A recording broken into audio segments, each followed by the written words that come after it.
Welcome back to Machine Learning Guide. I'm your host, Tyler Ranelli. MLG teaches the fundamentals of machine learning and artificial intelligence. It covers intuition, models, math, languages, frameworks, and more. Where your other machine learning resources provide the trees, I provide the forest. Visual is the best primary learning modality, but audio is a great supplement during exercise, commute, and chores.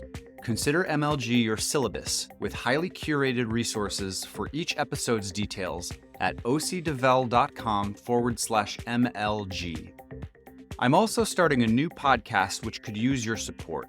It's called Lefnir's Life Hacks and teaches productivity-focused tips and tricks, some which could prove beneficial in your machine learning education journey.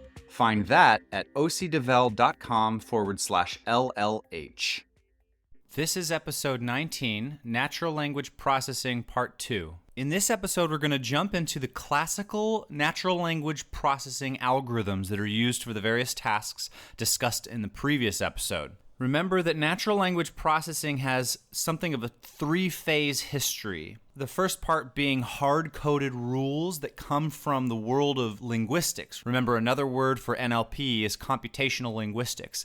So NLP originated with a bunch of hard-coded rules, dictionaries, mappings, and the like. And eventually machine learning was introduced to the field, which revolutionized so much of the work that was being done. These were shallow learning algorithms. These are the classical, traditional approaches to natural language processing. But the state of the art in NLP is deep learning. Just far and away, it is widely agreed that the state of the art in NLP is deep learning. So that's sort of phase 3 of the NLP history. And that's what we're going to cover later with recurrent neural networks, RNNs, being sort of the god algorithm of deep learning NLP. But it is still very useful, I think, to understand shallow learning traditional classical approaches to natural language processing, if nothing more than as a historical context or a foundation of the types of tasks and problems you're dealing with. This is a concept I keep repeating over and over and over, is that it's useful to understand the shallow learning approaches, even though very likely what you're going to be doing in the field, whatever it is you're going to be doing in machine learning, is probably going to be involving deep learning today. It's very useful to understand the traditional approaches. I'm going to start a mantra. I'm going to say, know thy shallows, know thy shallows. And in NLP, it tends to be especially important to know thy shallows. As with the rest of machine learning, one reason that you might need shallow algorithms is that you have a smaller training data set, so you have less data to work with.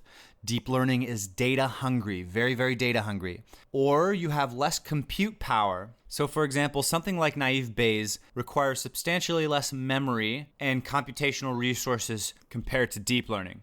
But if there's no other reason to know the classical approach to NLP than this, you will be asked questions involving traditional NLP in interviews.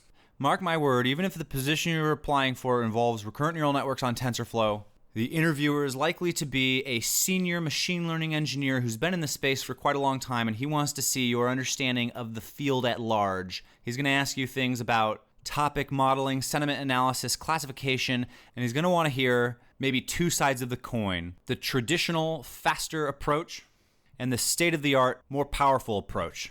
So, if you get into the space of NLP, very likely you're going to be using deep learning algorithms as state-of-the-art solutions to NLP problems, but still it behooves you to know the algorithms I'm going to be talking about in this episode. So let's dive right in. I'm going to start from the bottom and I'm going to work my way up. I'm going to try to stagger small bits like tokenization with bigger bits like sentiment analysis. And you'll see why by the end of this episode, because certain problems are actually very easy to solve, such as classification, and certain other problems are very difficult to solve and require multiple tools in tandem.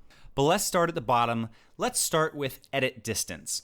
Remember that you could use the edit distance of a word, one word to another word, to help you with things like spelling correction, spell check. So the words car and cat are one letter edit distance.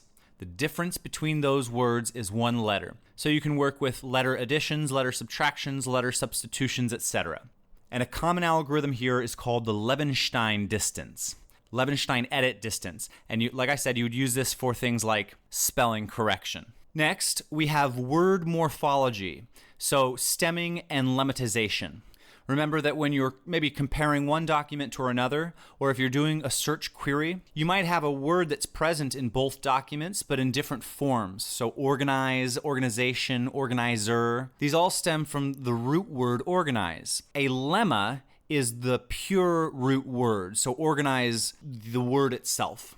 Whereas a stem is sort of the least common denominator chunk of letters between all those words. So really, when you're doing stemming, all you're doing is chopping off the end. So organizing, organizer, organization, those all boil down to organize without the E at the end. Organize Z. The reason being, up until that point, is the least common denominator of all of those words. So you just chop off the end. Stemming is quicker and easier than lemmatization, and so stemming, it tends to be, is used a little bit more commonly in the workplace. A common stemming algorithm is called Porter-Stemmer.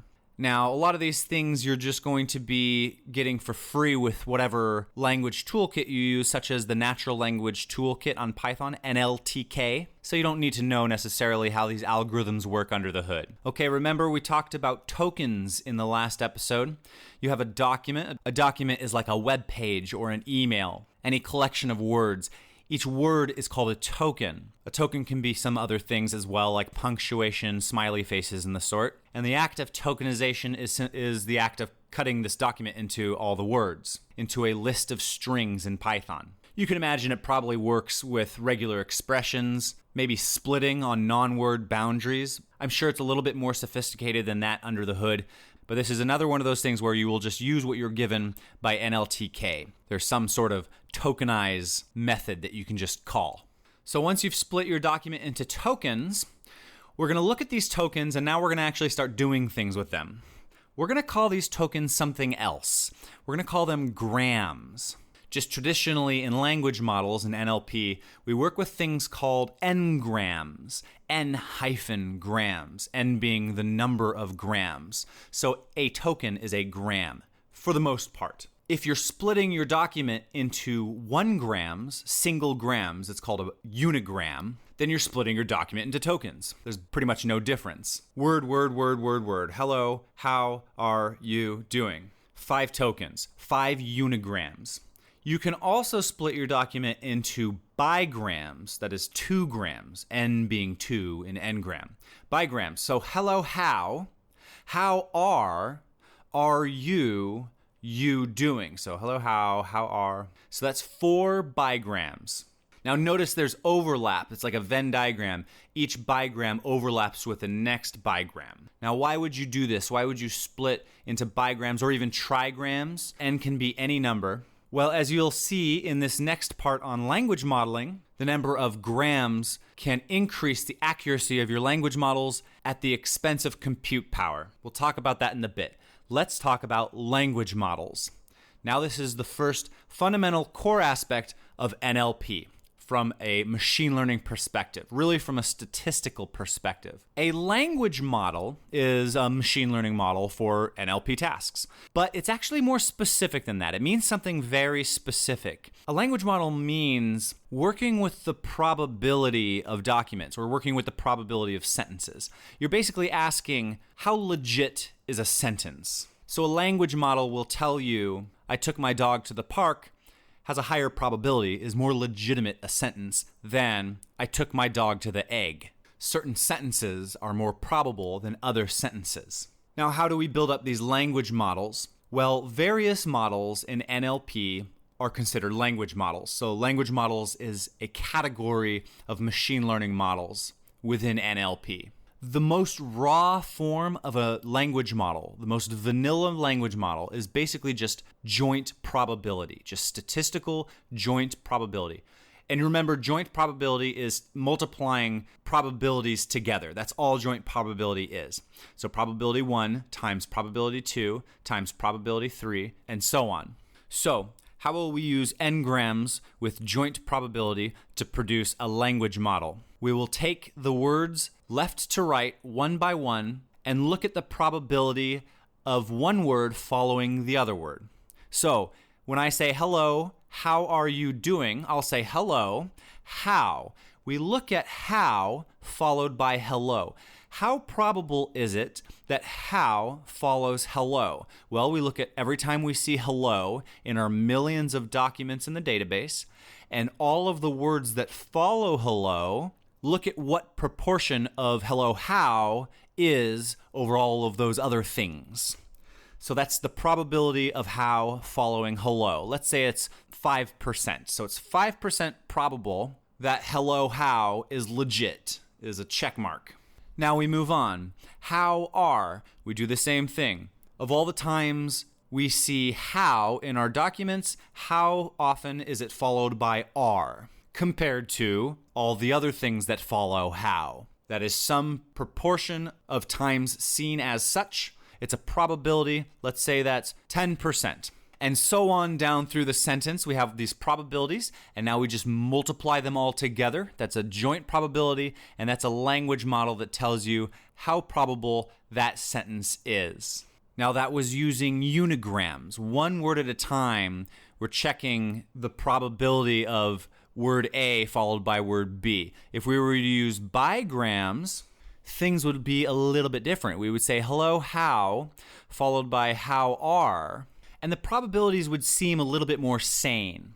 So for example, if we're looking at are, A-R-E, any number of words can follow that. There are so many words in our corpus of documents that follow the word are, so that determining the probability of you comes after are is a little bit of a crapshoot. Sure, you appears after are some amount of times, some small probability, but not to some degree that makes it helpful for us in determining how probable that situation is by comparison to other situations. If we were to use bigrams instead, we would be looking at how are, what comes next. What is the probability of are you comes after how are? Well, how are, when I say that, you can just fill in the blank. I'm going to say you.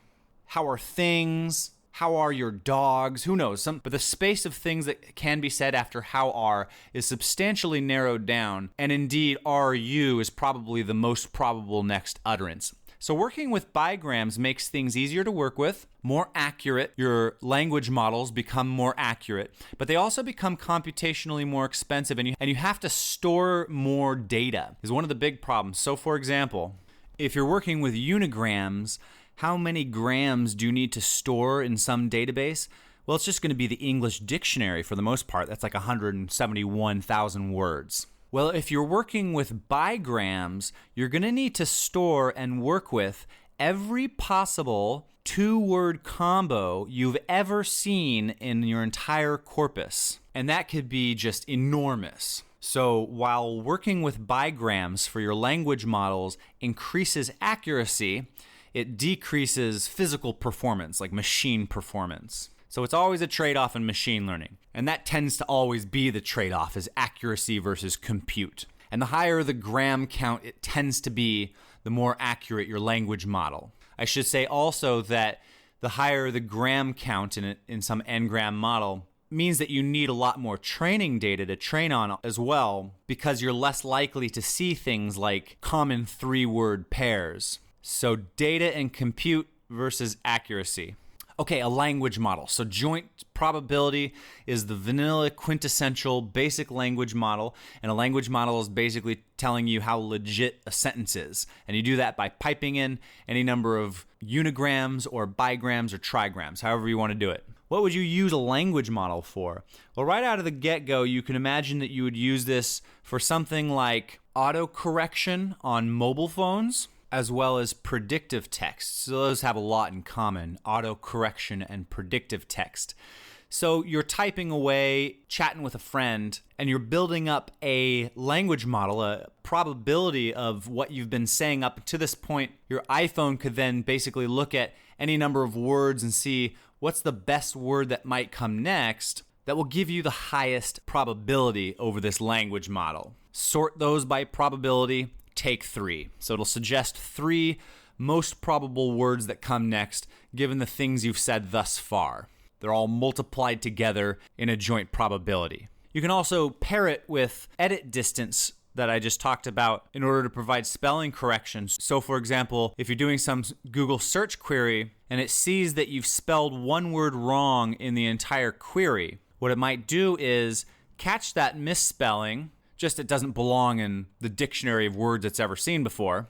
Look at a bunch of other words with minimal edit distance, and of those, find the one which gives you the highest sentence probability in a language model. So you can use language models for spelling correction, auto-correction on phones, predictive text, etc. Well, those are the obvious things that come to mind, but language models really underpin most of the tasks in traditional NLP. If it's not obvious when we get into these algorithms, well, it's very likely deep down in there somewhere. So let's talk about a common language model, one you've already seen before, called naive Bayes. Naive Bayes' primary use case in NLP is document classification. So now we're in our first goal of NLP, classification. And classification can come in many forms. It can be binary classification in the case of spam detection. From a prior episode, we used naive Bayes to detect if the current email we're looking at is spam or not. That's binary classification, yes or no. Multi-class classification: is this document about politics, about sports, about pets? So any number of classes, and we can still use naive Bayes for that purpose. A type of multi-class classification of documents is called sentiment analysis. Sentiment analysis is determining the emotion that goes along with this document. Maybe it's a review for a product or a movie or discussion of stocks, stuff like that. Sentiment analysis algorithms can be used to determine, is this customer happy? Is this customer sad, mad? And sentiment analysis has been used in industry for buying decisions, whether to buy stock in some product. Now, sentiment analysis is nothing more than multi-class classification, but with a little bit of extra nuances. When it comes to things like user reviews, users tend to use a little bit more nuanced language, especially with things like sarcasm. So where naive Bayes is the premier traditional classification model, it works also for sentiment analysis, but you may want to consider using something a little bit more robust for sentiment analysis. But for now, let's talk about naive Bayes. Remember, naive Bayes is what's called a bag of words model. And I'll talk a little bit more about what a bag of words model is later. I'll talk a little bit about it now. The idea is that you take your document, you tokenize it into all of its tokens. Those are now your grams. You can either decide to go at the naive Bayes approach with bigrams or unigrams. Traditionally, we use unigrams. And you just throw them in the model. It's like you're cutting up a piece of paper into a bunch of words, and then you're just dumping those words into a bag. That's why it's called a bag of words. You're not doing anything sophisticated. You're not working your way through a model left to right, maintaining grammar or even sequential probabilities. It's not a sequence model. No, you just take all the words and you just throw them all in a bag. And you're basically kind of looking for overlap. Does this email have certain trigger words in that bag? Does it have free? Does it have phone? Does it have act? Does it have now? Yes, if it has all those things, very likely to be spam. It doesn't matter in what order they appeared. It doesn't matter what grammatical path we paved through the sentence. All that matters is that those words were present. So that's what a bag of words is. Now remember, the meaning of the word naive in naive Bayes is exactly that we remove the dependence of words on each other. So if we said not pleasant was in the review, the word not followed by pleasant, unfortunately, naive Bayes would not pick that up. There is a dependence between words there. And the naive part of naive Bayes introduces what's called an independence assumption. The assumption that no features depend on each other, which is never true of text. Every word depends on prior words in very strict grammatical ways. So naive Bayes certainly has many limitations. It's not a very sophisticated model, but it tends to be just fine for so many things. So it turns out for text classification, whether binary or multi-class, it works just fine. And the Bayes part of it, what makes it Bayesian is, remember that Bayesian statistics is sort of, you have the question asked a different way. You have the question asked the opposite way than you want it. And you need to flip it. So you use Bayes' rule to flip the question the way you want it. So the question we're asking is, given a bunch of these words, given this document of tokens, what's the probability that this document is spam? Well, the way that works best in the computer is actually if we phrase it like this. Given the document is spam, what's the probability that we see this word, and this word, and this word, and this word? So the computer wants the question asked in reverse, and then we use Bayes' rule to flip it back to the way we want it. There are other classification algorithms that you can use, things that we've seen already, such as support vector machines and logistic regression. Now, not quite logistic regression.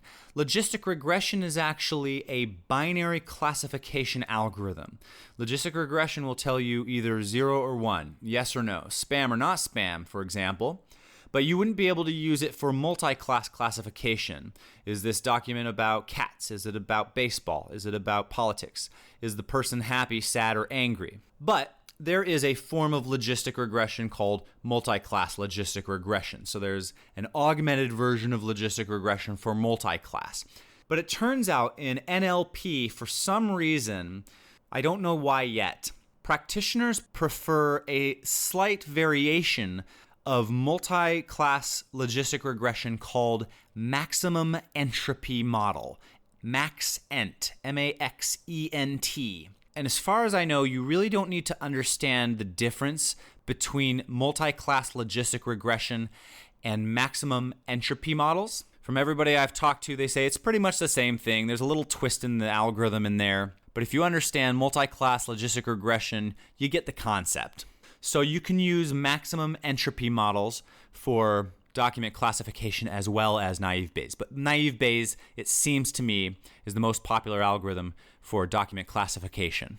Okay, let's move up. Information extraction of documents or sentences. We're trying to figure out the syntactic structure of sentences, parts of speech. So for example, word, hello, how are you doing? We're trying to figure out each individual word's part of speech tag. That's going to be noun, adverb, adjective, verb, those kinds of things. Another task is named entity recognition. So this is very useful for digital assistants and chatbots, for example, named entity recognition. You would say something like, Siri, add lunch with John to my calendar on May 15th. And a named entity recognition algorithm would pull out all of the chunks that are important so that we could call some method on a server. So the name is intent, and the entity is add to calendar. The name is when, and the entity is May 15th. The name is whom, and the entity is John.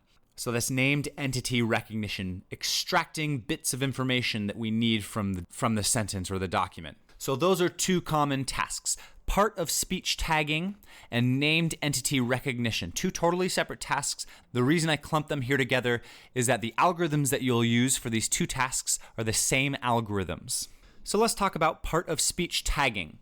Something you could use is the maximum entropy model, MaxEnt, aka multi-class logistic regression with a haircut.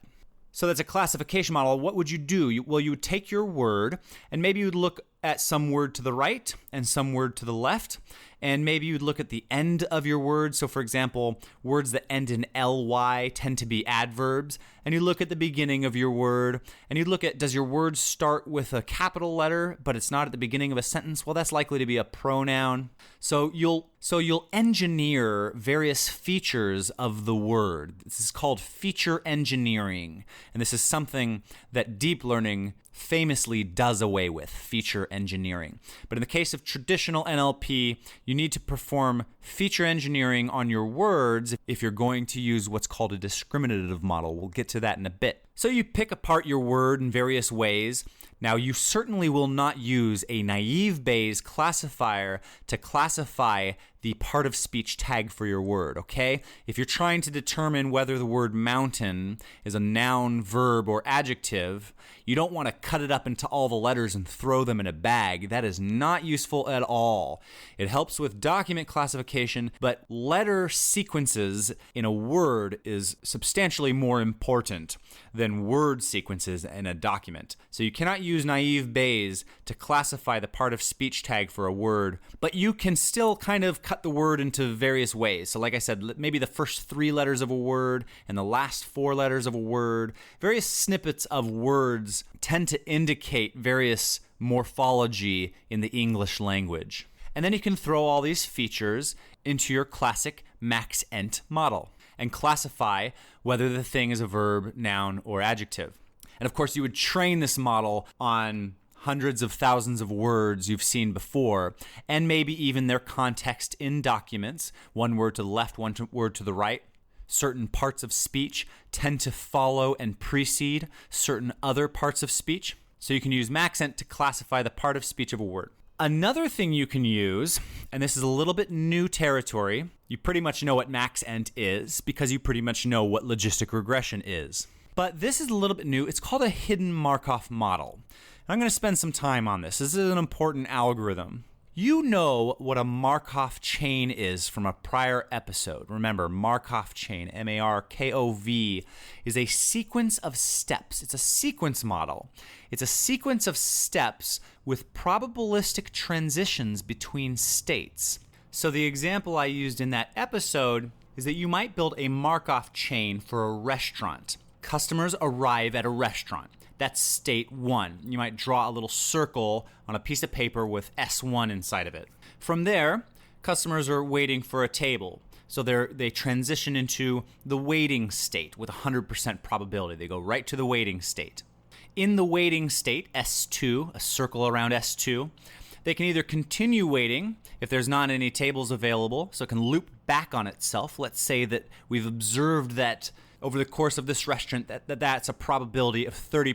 30% waiting time and 70% being transitioned to a new state, S3 with a circle around it. So you draw a line with an arrow to a circle around S3 being seated at a table, and so on and so forth. So Markov chains are sequences of steps with probabilistic transitions to various next steps, including looping back on the current step. Now you can already start to see this must be very applicable in language modeling. It sounds very much like a language model already. You can imagine that words could be represented in a Markov chain. Any word could be followed by any other word in the dictionary with some probability, based on the number of times we've seen that word followed by word X in our corpus. So you can transition your way through a Markov chain to sort of generate a sentence. It's very similar to vanilla language model of joint distributions. But what we want to use it for now is finding parts of speech tags.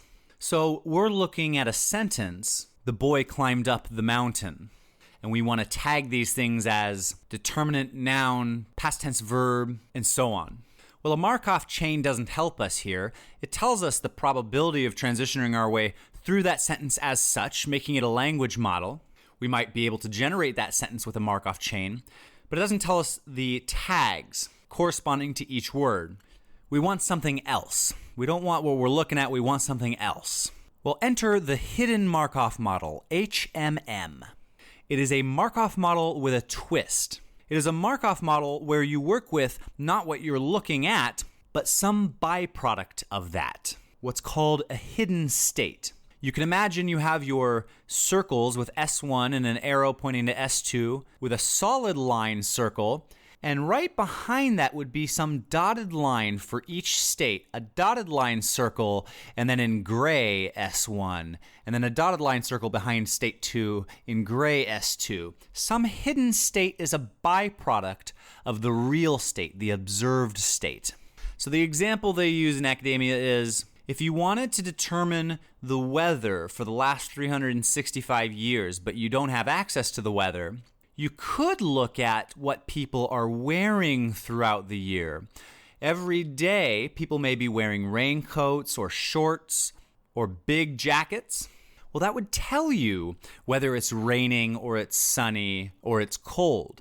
So you would infer, based on what people are wearing, the weather. So you're basically building a hidden Markov chain behind your main Markov chain, a byproduct Markov chain. It's like you're going through the Markov chain and it's making little poops. Those hidden states are the Markov chains. Each state makes little poops, and it's those little poops you want. So what you might do is observe the Markov chain of attire on people throughout the last 365 days. And now what you've built for yourself is an actual Markov chain. You've built the probability that if somebody's wearing a raincoat, they will wear a raincoat the next day. Okay, so because rainy days tend to happen in sequence, maybe you'll get 3 in a row. So there will be some non-trivial probability looping back to itself on the wears raincoat state.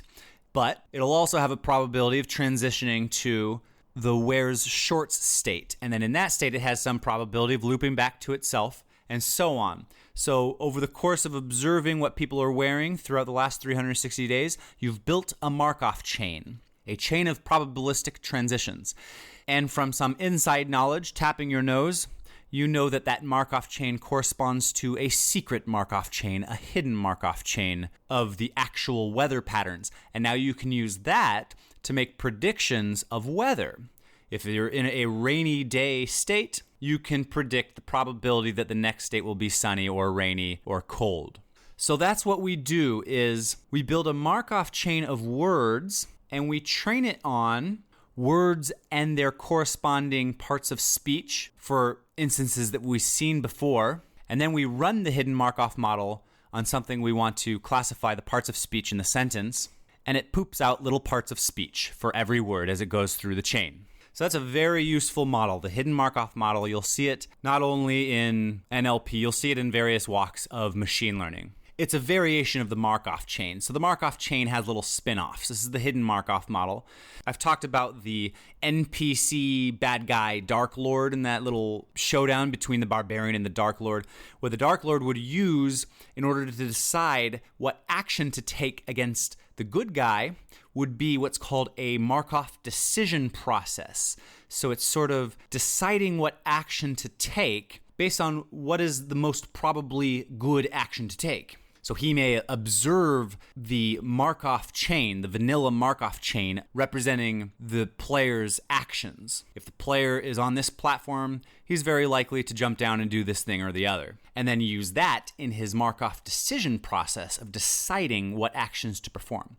So a Markov decision process is a spin-off of a vanilla Markov chain. And then a hidden Markov model is another variation of vanilla Markov chain. So there you have it. You'd use a hidden Markov model to generate parts of speech from the sentence, word by word. Another thing you could use hidden Markov models for is named entity recognition. So you work your way through this Markov chain of words in a sentence, and out of it comes little poops of named entities. Like intent is add to calendar, person is John, when is May 15th. And so on. You can see that it's a very similar task to part of speech tagging. The big difference would be that in NER, you're not generating some output for every word, you're only generating output for the important words. So certain words will be skipped. You can use a hidden Markov model for NER, and you can also use a maximum entropy model for NER as well. So for every word, you can collect some number of features about that word. What does the word end in? What does it begin with? What word follows it? What word comes before it? Does it start with a capital letter? So that would be a high indicator that this is a person named entity or organization named entity that you're looking for, and so on. And then you'd use that, train it on some training data, and then make predictions about which part of speech tags each word is in some new document. Now, I just used 2 algorithms side by side for the same type of task in NLP, namely MaxEnt, maximum entropy model, and hidden Markov model. And these seem very different. They seem like very different algorithms. At least for me personally, when I first started with machine learning, there was a handful of algorithms that I got. I got what they did. Linear regression, logistic regression, even support vector machines were very similar to logistic regression in some capacity. Neural networks And of course, MaxEnt is a spin-off of logistic regression in some way, so it's basically one of these things. But then I was introduced to these probabilistic models that I'm describing in this episode especially, things like naive Bayes, hidden Markov models, and that vanilla language model of joint probability. It's like algorithms that have a P in it for probability versus algorithms that take in a bunch of features and it's some weird mathematical equation. Indeed, these are two separate classes of algorithms. One is called discriminative models, and the other is generative models. For the longest time, I thought generative models meant models that generate something, like a chatbot might generate sequences of words. You can use generative models for that purpose, but that's not what generative in generative models means. But I think I've got a handle on the difference between these types of models. So discriminative models are your things that take in some features and spit out an output. They give you a classification or something like this. Linear regression, logistic regression, maximum entropy, neural networks, support vector machines. So the way these are visualized is that you have a bunch of X's over here and a bunch of O's over there, and you draw a line in the sand. You scratch a line down the middle. This is your decision boundary, the decision boundary of logistic regression. Or in the case of linear regression, you're drawing a line through your data, a line that passes through sort of the center of your data points. In the case of support vector machines, it's pretty much like logistic regression with a fat line. So your decision boundary separating your classes of X's on the left and O's on the right is as fat as possible, a large margin classifier. And even neural networks is like drawing lines between things, but in a hierarchical way. So I think of neural networks as like Zorro. He cuts up a painting into various parts, and then he dives into one part and he cuts them up into another. So he's drawing a bunch of lines, discriminating things on the left from things on the right. So discriminative models, and that makes sense. But then this other class of stuff is called generative models. And these are these probabilistic models. Naive Bayes, hidden Markov models, Markov chains, and so on. Now, the way you visualize this on paper is where a discriminative model is drawing a line between this and the other thing. Generative models is actually drawing a probability distribution around the X's and a probability distribution around the O's. So it's actually drawing a circle around the X's and a circle around the O's. So you have two separate probability distributions. And very likely they're Gaussian, right? So it's going to look like a bell curve in 2D. But not always Gaussian. Sometimes you can generate some other sort of probability distribution. And so what a generative model does is you're generating a probability distribution. You're taking your Y's, the output, your classifications and your training data, and you're trying to figure out what the probability distribution looks like for all those Y's. It's kind of the question asked in reverse, which is why we have naive Bayes, the Bayesian part of naive Bayes being sort of like the reversey. We're answering what is the X's given our Y's, or at least the distribution of the X's. What sort of probability distribution does this look like? Whereas discriminative models is the opposite. What are the Y's? What's the class of this thing given its features of X's? So discriminative versus generative models, you'll see this in machine learning outside of NLP, but it is a very important distinction to make in NLP because it tends to be that generative models are very prevalent here in this world. And they have pros and cons, and they have use cases over each other. So the generative model of a Markov chain, or a hidden Markov model in particular, you see lends very well for language constructs. It's very elegant. It makes sense to sequence your way through words in a probabilistic fashion. And if you so need, spit out some little poops that may be your parts of speech or your named entities as you go along. So a hidden Markov model sort of fits the scenario of information extraction from your sentence more so, I think, than a maximum entropy model. It feels a little hacky using a maxent to kind of take some stuff from the word on the left and take some stuff on the right and figure out if it starts with a capital letter and all that stuff. It just doesn't fit as elegantly. But also, besides elegance, generative and discriminative models have pros and cons for various use cases in NLP. For example, it tends to be that generative models work okay with very little training data by comparison to discriminative models. So for example, naive Bayes can start classifying spam versus not spam emails really fast before you even have very much data, compared to something like logistic regression, support vector machines, maximum entropy, and the like. That's one pro of generative models over discriminative models in NLP. Well, what about discriminative over generative? Well, in the case of naive Bayes, for example, there's a little problem it has where it double counts words because it throws away dependence of features. It introduces this independence assumption, the naive part of naive Bayes.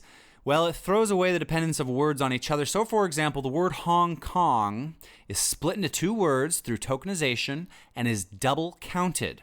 Hong is counted and Kong is counted, and that skews the results of certain things like document similarity or classification, etc.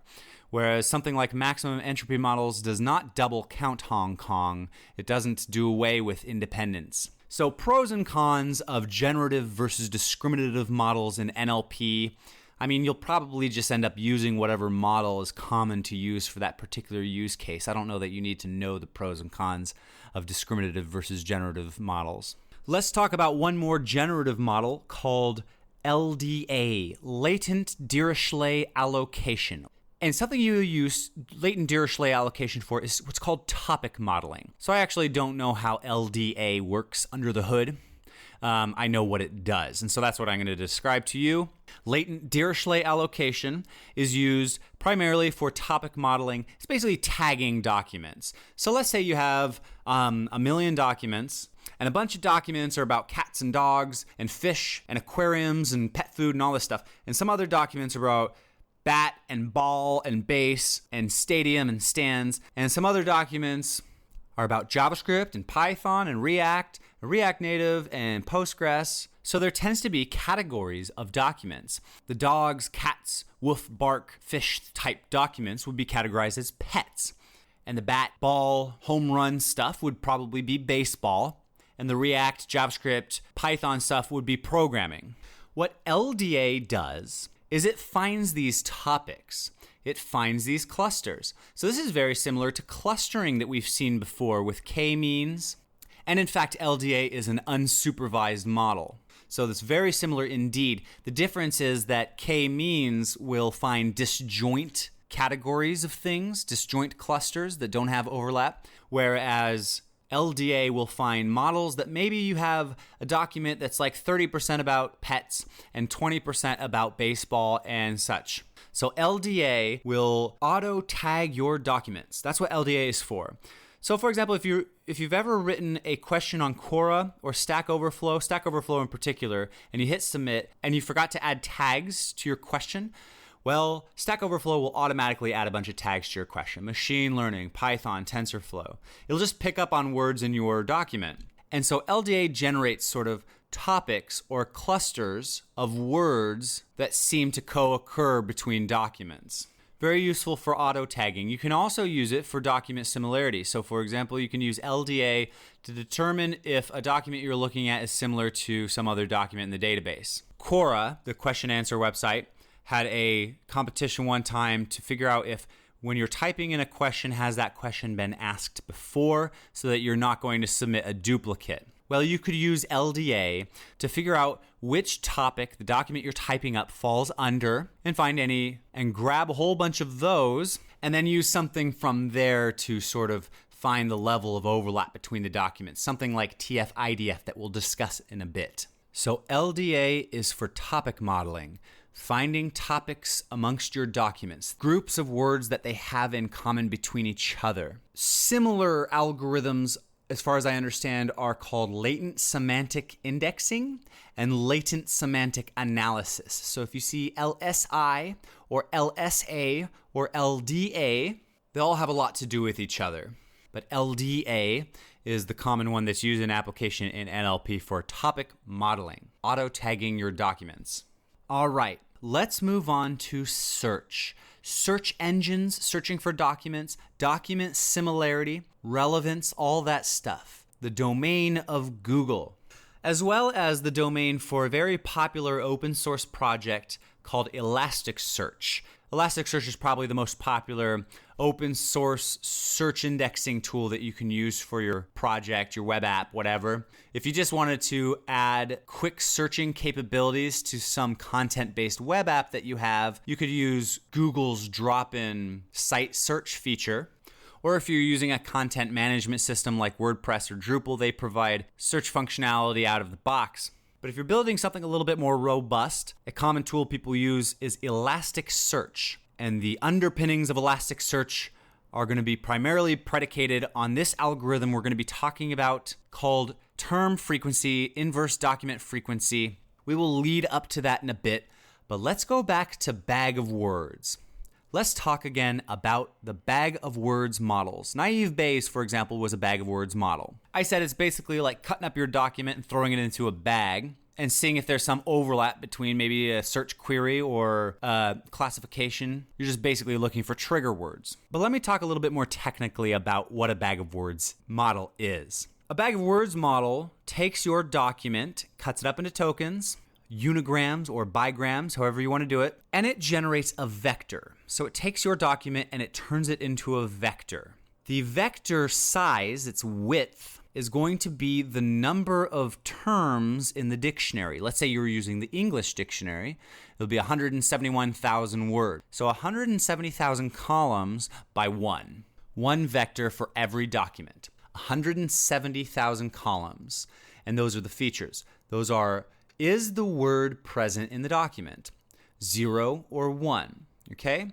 So column all the way on the left will be the first word in the dictionary starting with A. Column all the way on the right will be the last word in the dictionary starting with Z. And if the word is present in this document, in this email, in this web page, then we put a 1 in that column. And if it is not present, we put a 0. This is called a sparse vector. Sparse because there's a sparsity of ones. There are very few ones. The rest are mostly zeros. This by comparison to something you'll see in a future episode called a dense vector, which is basically like a squished down version of that, where you're not necessarily using ones and zeros. You're probably boiling that down into real numbers by way of something like principal component analysis. Remember how PCA, principal component analysis from a prior episode, is all about boiling your large vectors down into smaller vectors.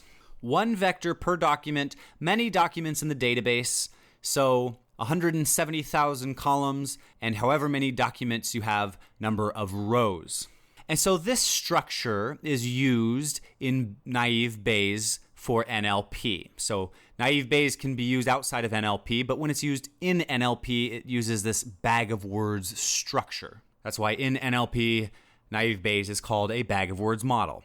Now, if I wanted to build a search engine, I would probably use a bag of words model as well. If I'm looking for cat food and I Google cat food, what it will do is it will look through all these documents for documents where the cat column is 1 and the food column is 1. Any documents that don't have both of those columns set to 1 are discarded, and the rest are returned to me. Very good. Well, how do I proceed from here? Maybe I want to sort these documents in order of relevance to the user. How would I do that with my current approach? Doesn't seem like there's any easy way, so let's introduce a new idea.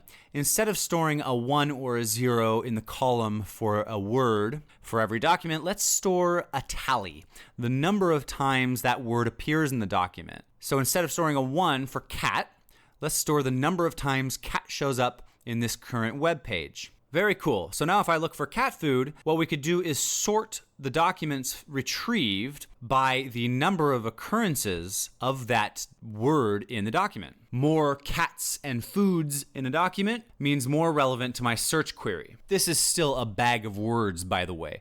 The first approach with a 0 or a 1 is called a binary vector, and then I don't know what you'd call this vector, but it's still a bag of words. Well, let's think if there's any issues with this approach. Well, I can think of one right away. People can abuse this system by way of search engine optimization, okay? If Google had this system implemented as their primary search engine, people could add to the end of any web page any keywords they want to show up for as highly relevant for search queries. So they could add cat, cat, cat, cat, cat, cat, cat, cat, food, food, food, food, food, food, food, a million times, white font on white background, font size 0. So you can game it, but let's think of an even bigger issue. And that is that certain words tend to just show up in documents more often than others. This is especially prevalent with things called stop words, the, a, and, is, and so on. If somebody were to Google what is the highest quality cat food, if this algorithm was implemented, then Google might return results, documents which have the most. Ding, ding, ding, I found relevant documents. You're gonna love this one. It says the all over the place. You were looking for the and quality and cat. Well, this one has the like crazy. You're gonna love this one. So we could do a pre-processing step of removing stop words by way of NLTK, which has some method for that. But that doesn't get us all the way there either. There are still certain words that maybe we want in our search query. We don't want to throw away. We want them there. They're indicative of something. They're useful for the query, but that are still more common than other words. We want our weird words, our rare words, to be sort of the most influential in a search query. So, for example, if I were to Google, how do I vectorize a document? Well, how, I want to keep that. I do care about the word how, but because it's such a common word, I don't want it to be scored super high. I want the word vectorize to be really high and the document to be just one under that. So that's when we come up with this concept called term frequency inverse document frequency, TF-IDF. It's a mouthful, and all it means, it's very simple. All it means is that our scoring mechanism for finding vectors is the inverse. It's the opposite, so that rare words go to the top and common words go to the bottom. So scoring on stop words, you don't have to throw away stop words. They're automatically handled by this TF-IDF algorithm for you. They're just shoved to the bottom of the scoring mechanism, and very rare words are put at the top of the scoring mechanism. So again, we're still in the bag of words land. We're still talking about models that use the bag of words approach. But we went through the very basic implementation of a binary bag of words, which may be used in naive Bayes, for example, to a tally approach of bag of words, which could be used in some other models, to a much more robust bag of words approach called TF-IDF, term frequency inverse document frequency. When your bag of words is key to the success of your model, you want rare words up top and junk words on the bottom. You'll use TF-IDF. So how would you use TF-IDF for a search algorithm? Well, you'd store your documents as a bag of words in vector format using the TF-IDF approach. Now, when I do a Google query for best quality cat food, here's what's going to happen. We're going to use some vector math. Now, like I said, a bag of words, you're not working with real words, you're working with vectors. Machine learning algorithms need numbers. They need vectors, they need matrices, tensors. Machine learning algorithms work on tensors. So that's why we turn this thing into a vector. Well, if I'm looking for high quality cat food, I can use some sort of logical AND algorithm, you can imagine, right? Finding all documents where all the keywords of my query are present. Okay, so I can use some sort of logical ANDing mechanism on my search query represented as a vector and the list of documents represented as a vector because the keywords would align in the columns. Okay, so now I have all the documents that have the words I'm looking for. Now from there, I want to find documents that best match my query in some way. Now I'm going to introduce you to the topic of similarity. Vector space similarity. And this is another very important concept in machine learning proper, even outside of NLP. So you're going to want to listen carefully to this one. Similarity between vectors is just linear algebra. Imagine points in Euclidean space, points in space, stars in a galaxy, dots all over the place in 3D.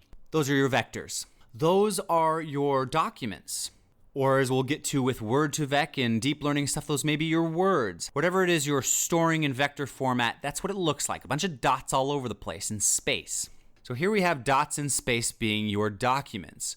We've thrown away 80% of the dots by using this logical AND to figure out at least which documents have the words I'm looking for. Now from there, I want to find the best match of all those dots, of all those vectors, of all those stars in a galaxy that remain after I've thrown away the documents that don't have any sort of match. Which ones are the best? There are a handful of similarity metrics that you can use for vectors. The first one that you might consider for this situation is called Jacquard similarity. Jacquard similarity is in essence, what amount of overlap is there between these vectors? How many words in common do they have, for example? That is a noble similarity metric to try here. It's not the common one that's used in practice. Let's try another one. Euclidean distance. Euclidean distance is how physically close two dots are to each other. So if I'm looking for best quality cat food, that's my search query, and some document here has a lot of overlap with that question. Would I be looking at how physically close my query is in space to the relevant document? The answer is no, and you'll see why in a bit. So one more similarity metric is called cosine similarity. Cosine similarity is like the angle between dots, the angle between vectors. I think of cosine similarity as, do they have the same vibe? Are these things semantically similar? So here's my analogy. Let's say we have Boston, San Francisco, and Santa Cruz. And we're talking about people in those cities. Now, if you don't know anything about those cities, Boston and San Francisco tend to be high-tech, sort of young professional cities, in my opinion. And Santa Cruz is this very laid-back kind of surfer town. Okay, Euclidean distance would be how physically close things are to each other.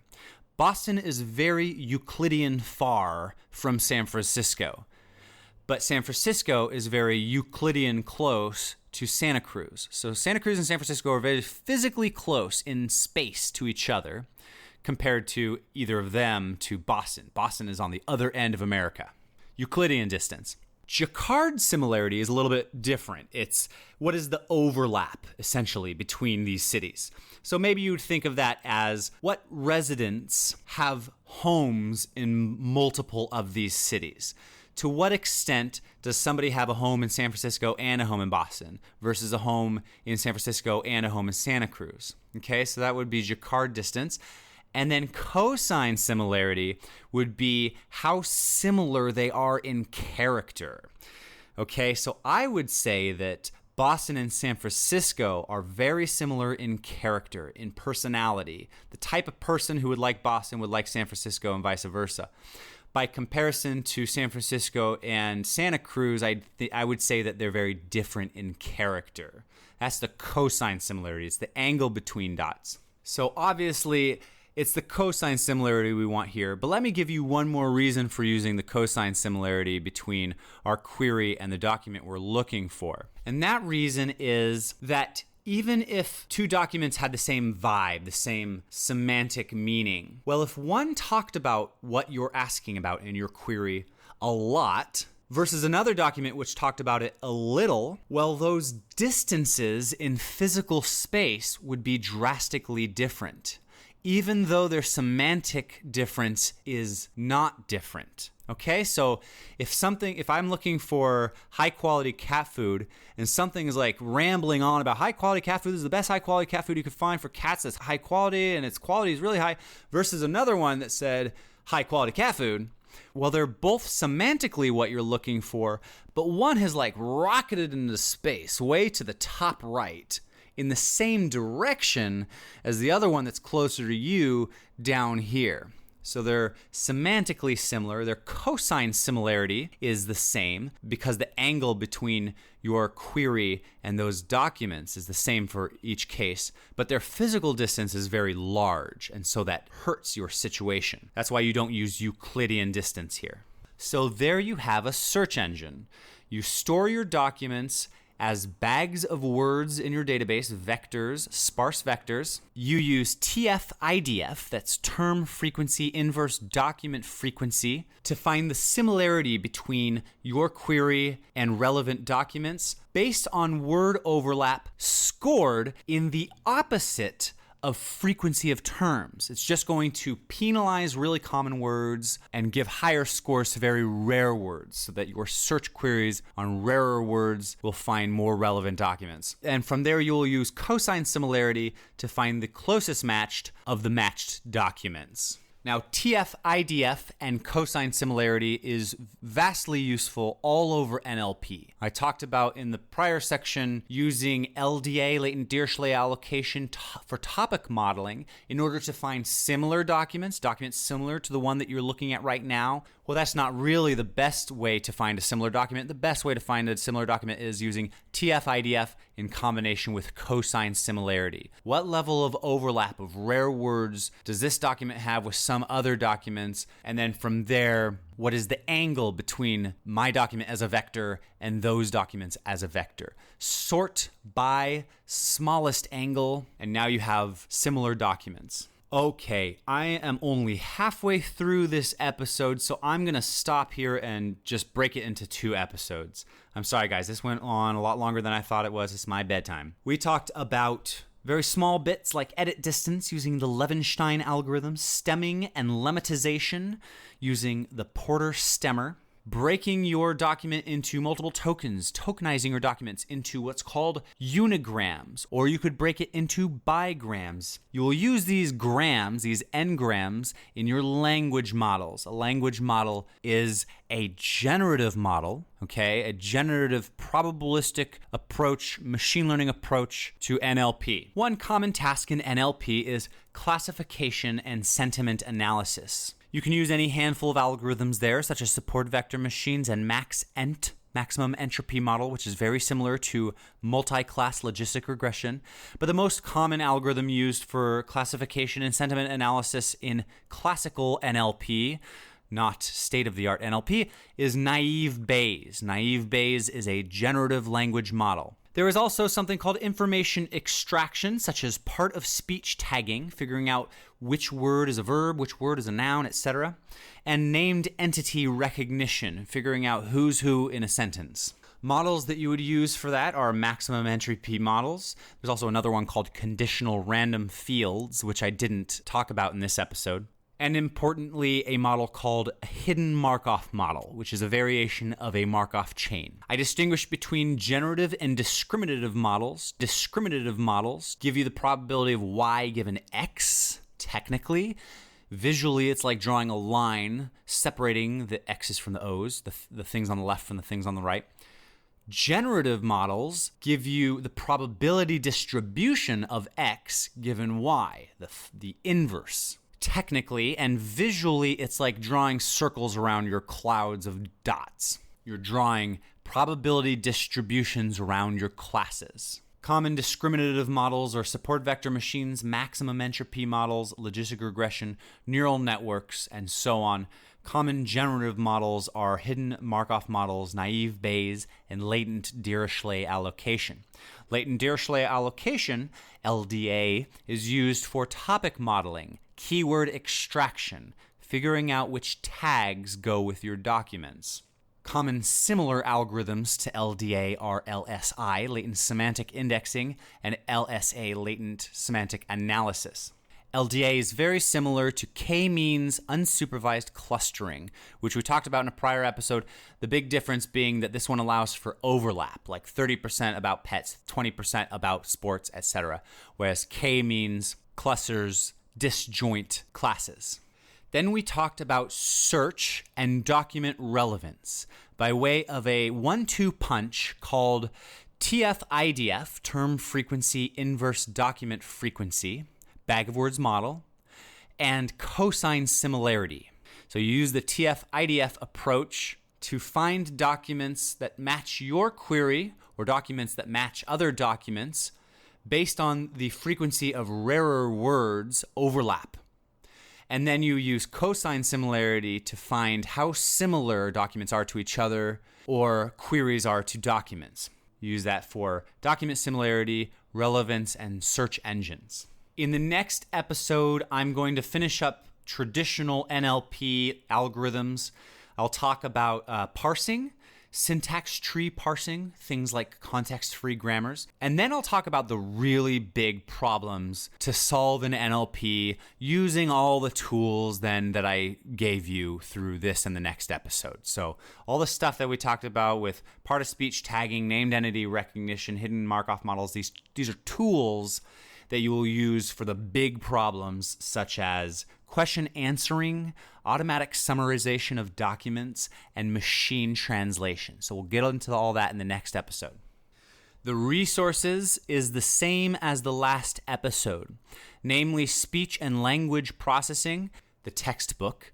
They also put out a YouTube series, a 24-hour video series that will basically be the details version of these 3 episodes that I've been doing on classical NLP. So if you want to dive into the details, then you can convert those YouTube videos to audio and listen to those. And the NLTK book, NLTK being a popular Python library for traditional NLP algorithms. The authors of the library wrote a book that is an excellent introduction to NLP, the space in general, just using NLTK as a vehicle.